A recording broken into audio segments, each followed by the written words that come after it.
मुदखेड तालुक्यातील मौजे रेल्वे पाथर्ड गावात जाणाऱ्या रेल्वे भुयारी रस्त्याचं काम गेल्या अनेक वर्षांपासून रखडले। गावकऱ्यांना काटाकुपाट्यातून पायपीट करावी लागत असल्याने सरपंच कैलास पाटील यांनी जिल्हाधिकारी यांच्याकडे धाव घेतली असून पुन्हा आमरण उपोषणाचा इशारा देत एल्गार पुकारला।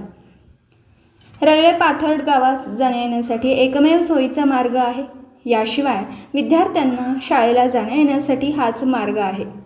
या रस्त्यासाठी कोट्यावधीचा निधी खर्च करून ही रेल्वे भुयारी मार्ग मात्र अजूनही पूर्ववत सुरू झालेला नाही।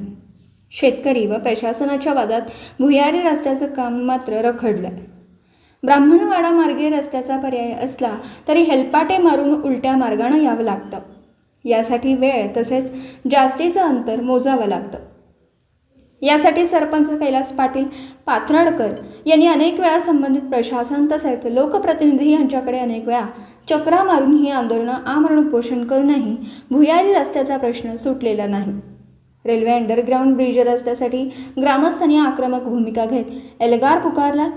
रस्त्याच्या शेजारील दोनही बाजूच्या शेतकऱ्यांनी अनेकदा रस्त्यावर पाणी सोडून नाहक त्रास देऊन ग्रामस्थांना वेठीस धरलं जात आहे, असं निवेदनात नमूद केलं।